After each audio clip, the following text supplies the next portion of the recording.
พี่น้องวันนี้สะไทยกับสิตึกปลาสุกินเด้อวันนี้เด้อมาเบิ่งว่าวานแฮมันสิแตกอยู่มา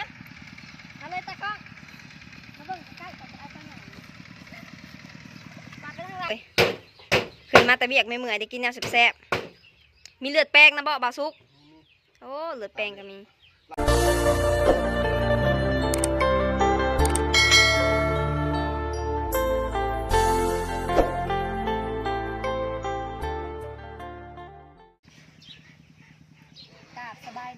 สบายดีน้องFCทางฝั่งไทยฝั่งลาวและทางต่างประเทศเด้อมื้อนี้ก็ยินดีต้อนรับเข้าสู่ช่องชาวไทยชาวลาวเซ่เนาะ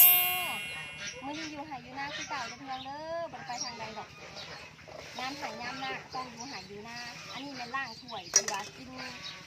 เมื่อวานนี่พี่น้องเมื่อวานนี่ตอนแรกก็กินต้มไก่ตรงง่ายเลยมื้อนี้ก็มีเมนูแซ่บคือเก่าเฮ็ดเวียกเฮ็ดงานกะมันเมื่อยเนาะหากินได้แซ่บๆระบาดเมนูต่อไปจะเป็นเมนูยังกะพาเบิ่งกันพี่น้องล่างเคยแล้วกันยังสิไปเห็ดเวียกกันอื่นเลยพี่น้อง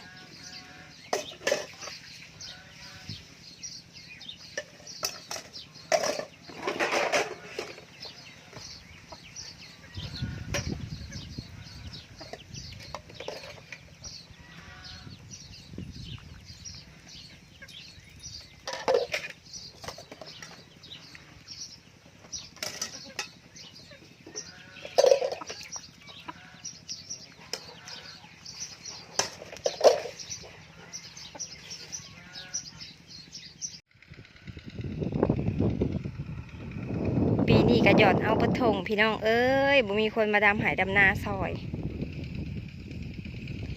หยอดเอาจนเบิดเลยสาวไทยสิพาไปเอาควายลงมาแมบน้ำควายก็อยู่เทิงพูดและพูกกตาลพี่น้องเอ้ย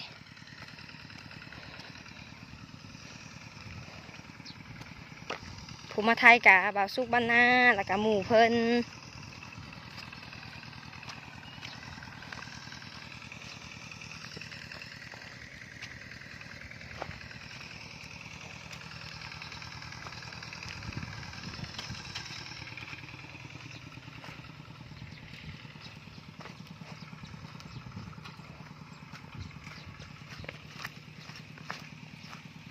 มื้อนี้ก็อากาศร้อนๆนะพี่น้องเนาะ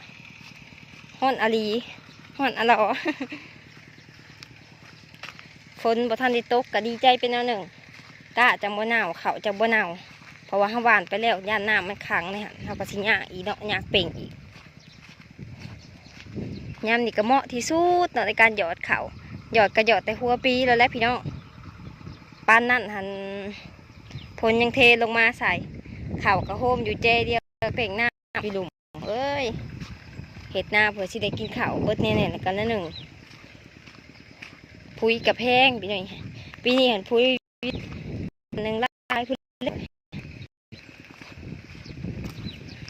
บ่มีเขาของบ่นะของกับหงาตาล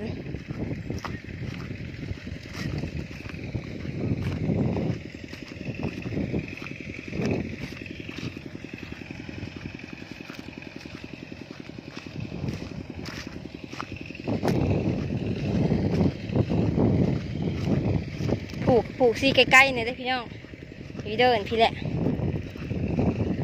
ผูกใกล้แถวหน้าตัวเองผัดบุมิหยา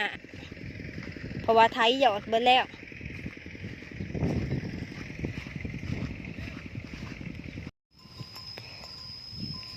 พี่น้องจุงควาย2 โตสื่อๆก็คืออะไรขย่อยเริ่มมีลมมาไหนแล้ว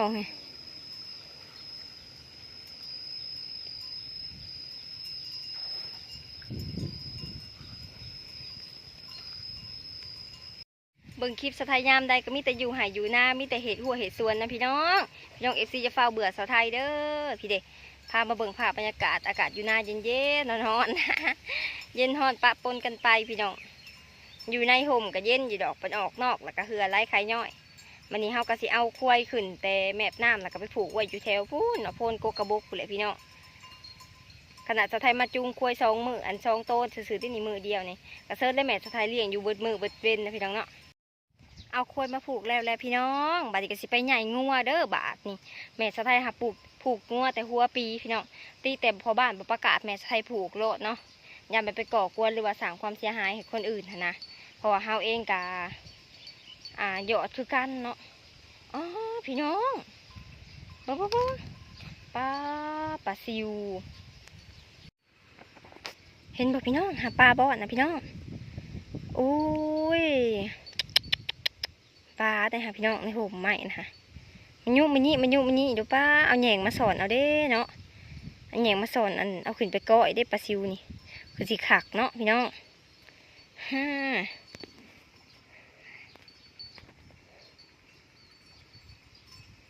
ดิเห็นบ่พี่น้องมันยุมันนี่อยู่ป้าลายค่ะ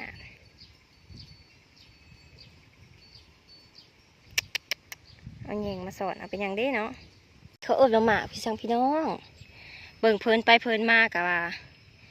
คือหมักฝรั่งเนาะหรือว่าคือหมักซาลีป่านะแต่ว่าเห็นงัวกินยังได้พี่น้องแล้วก็คายออกมาคือในหมักกระบอกเลยมาแล้วก็เห็นเฮ็ดอีกบัดนี้ดิเฮ็ดจ้า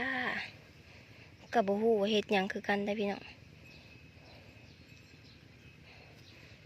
กระจักว่าเฮ็ดยังกระบอกหู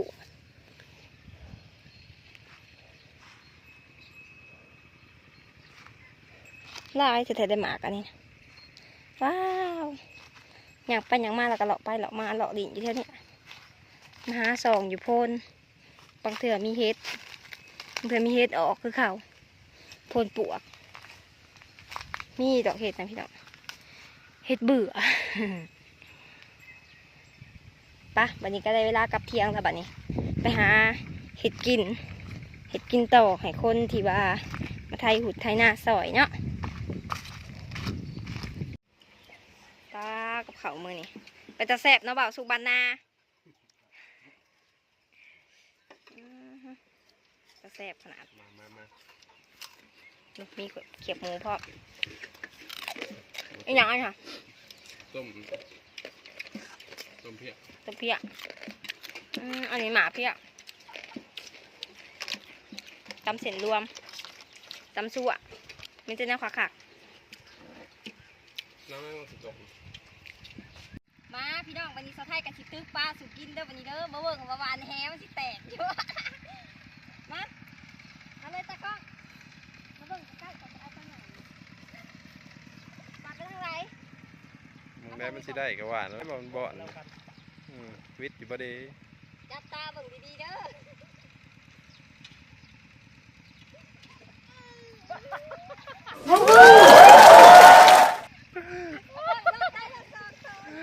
ก็ถือป้าในซาชิฉายแล้วเนาะแกะชื่อวัดมีเลยป่าเนี่ยถือเนาะแกะโชคยังหัวเขายังเป็นอันมือสมัครลิ่นอยู่ย้อมเลยป่ะย้อมแล้วตายแล้วนี่เด็พี่น้องปลาหั่นได้8 ตัวอาหารตอนค่ำให้พนักงานเฮามื้อนี้ปิ้งเป็ดแซ่บๆคักนะพี่น้อยโอ้ทางหลังกระเต็ด